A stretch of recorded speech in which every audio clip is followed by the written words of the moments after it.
So we had no countdown, but we just get the notification that we are live. So there you have it. Double your real estate business. What's going on?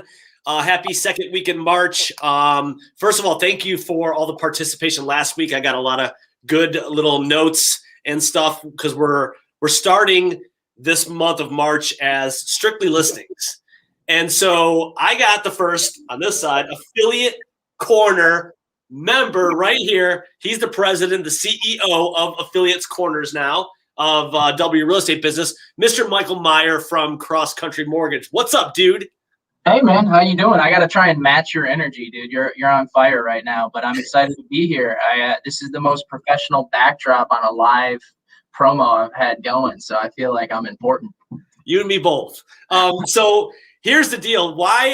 Number one, you were already going to be planned on coming on, but you and I just happened to be talking about something, and it's right along the lines of getting listings, and then you got the reward of selling your listing for $50,000 over asking price. Congratulations. And then what happens? So I've been having this conversation with a lot of agents, and a lot of people like to just let their clients get greedy, and I think it makes you look good in this market if you can continue to be the educator. So if you know that your comps aren't going to justify what this house is selling for, I think it's the best agents out there are having a proactive conversation with their seller about, hey, we kind of know that appraisals look backwards, they don't look forward. So they're looking at the comps that have recently sold. And from what I'm seeing on these comps, this house may not appraise for what these people are paying for it. So the highest and best offer may not always be the best offer to go with. Like, obviously we're hoping that the house appraises and everything goes smoothly and we don't have to worry about it. But putting certain contingency plans in place are starting to become bigger and bigger. So you're seeing this as inventory continues to decrease. We're going to get further and further above that list price because people want to win because there's a ton of buyers, but maybe accepting that offer that's $10,000 short of that highest and best, but that person's willing to come out a certain amount with cash if the house doesn't appraise, and you can get that in writing for that listing and secure that with your buyer. Like, hey, if we sell it at 430, appraisal comes in at 400, this buyer is willing to pay an extra 20 grand in that difference, and we can kind of meet them in the middle, versus being left hanging without having that conversation. You get a $400,000 appraisal, you got a 430 purchase price. Now you have to go back to your seller and say, hey, sorry, we accepted this offer. We have to kind of renegotiate now without any sort of plan or preemptive conversation in place.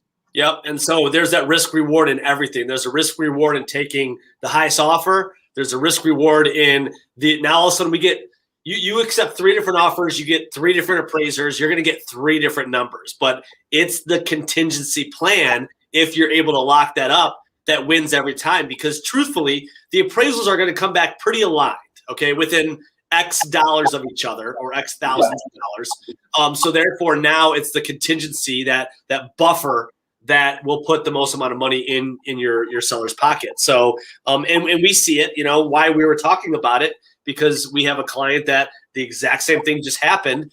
We already knew it was coming back at a low appraisal. Yes, the reward was, we might get that appraiser that does just say, yeah, you know what, we're good to go. But it didn't happen, came back low. We already had a buffer in there for them, and now they're making the most amount of money, period.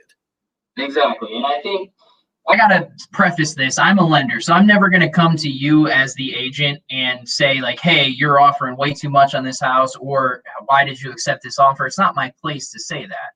But what I can say is, from the lender's perspective, there's contingencies you can put in place or conversations you can have with a buyer ahead of time. Like, hey, you're putting 20% down. The house is selling at 450. If we need to, we can reduce that to 15% down. You have 20 extra grand that you can now take to pay an appraisal difference, and it's somewhat the same cash out of pocket for you as a buyer. And truthfully, the payment difference between 15 and 20% isn't a whole heck of a lot. So those conversations can be had ahead of time, but it takes being proactive as an agent. And this is what separates what I call part-timers from full-time agents, is that, and this can be something that you sell and are confident in a listing appointment, is that you're willing to have these sort of hard conversations and negotiate for your client ahead of time to prevent worst case scenarios from happening. It just makes you that much better than the next person that's trying to get the same commission you are. It's funny you say that because we preach that. It's about having that strategy up front, having that conversation up front, setting those expectations up front. It's going to make for the whole entire experience better. And it's pretty cool when your clients will actually reach out to you and go, hey, so are we doing the appraisal contingency on this one? And, how much is going to be? They're the ones that you already got them on board and you already know what you're doing. So when they know that. Exactly. And I think that just continuing to stay ahead of it, because in this market, the way that houses begin to appreciate is that there are certain people who are paying above the appraised value for houses. And that's how you start to get higher comps. So we're going to see it in this market. It's inevitable because people want houses and they're willing to kind of do whatever it takes to get them. So we just have to be ahead of the game, so to speak, in order to kind of stave off looking silly in a transaction. Just put ourselves in a position of strength. That's all it's doing. It's our job to obviously put our clients in that position of strength, but explain to them what the risks are involved in this and let them make the choice. And truthfully, with these crazy offers that we're seeing, they're willing to do a lot of stuff, and they could potentially even go borrow that additional money in order to make up the difference. Correct? Yeah, exactly. And I think that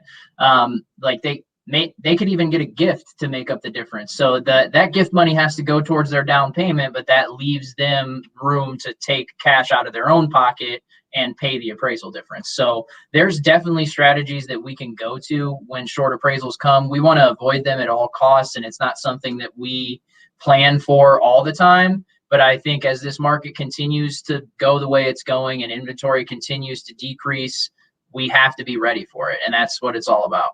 And the moral of the story is make sure you talk to the lender before you do that, because some people just aren't that qualified to be put in that position either. So everybody's got to be on the same page. It depends on how you word it. I've seen everything from, buyers are willing to pay up to X towards a short appraisal. I just got off the phone with a client in Vail, Colorado, and she said that they worded it. They made an offer for $475. They said anything below a 435 offer, is that right? No, anything above a 435 offer, anything within the difference, they will pay up to what they offered. Exactly. And it can be a dollar amount. Like, talk to your team leads or talk to Joel about how you want to word it. But I think just having the conversation up front is how you get ahead of it. So, and then also, I think as a lender, if you're talking to your lender ahead of time, if your buyer has those options, and getting your lender on the phone with a listing agent and explaining that strength, it's also a way that you can put yourself ahead of the game on offers. What we're telling a lot of our referral partners right now, so agents that send us their clients, is get us on the phone with your listing agent, because never has it been more important about who is writing your pre-approval than right now, because people have been so busy recently that there is a ton of bad pre-approvals out there, and it's something that agents are genuinely worrying about. Like, they're throwing out the Quicken Loans offers. There's just certain pre-approvals that just get you automatically dropped off the table, even if your buyer comes in at full ask with 20% down, no contingencies. Like, you need to get in this market, get your lender on the phone. And if your lender's not willing to talk to a listing agent, then get a new one. So just like agents are getting rewarded for bad behavior, lenders are getting rewarded for bad behavior by writing bad pre-approvals. Because they're spoiled. There's too many of them to go around, so they feel like they don't need to look into it, and then the deal dies 2 weeks in. Yep. I love it. Well, there you have it. So here's what we're going to do. Michael Meyer, as you see, there's a gentleman, Mr. Kurt, right behind him. Mike is he's part of this team, and the team handles everything. The reason why we love Mike is because he's on his game. Truthfully, it's not a surface level lender. He's actually reached out to us and said, hey, stop giving my name out. And I'm like, what the hell are you talking about? And he goes, no, literally, give me your clients' names. I will call them. I'm like, wait, really? And so it's that next level experience, right? If you're looking for a lender that's aligned with you, give Mike a shot. That's all we ask. Is he's here. He's dropping some knowledge on you. He's been full support. He is actually one of the supporters of W Real Estate Business. And we're going to put his information in the comments below. And anything else that you guys have, just give it over to him. Thanks, Joel. Well, man, I appreciate you being on. Go crush the rest of this week, and I know you'll be back for more. Yep. Later.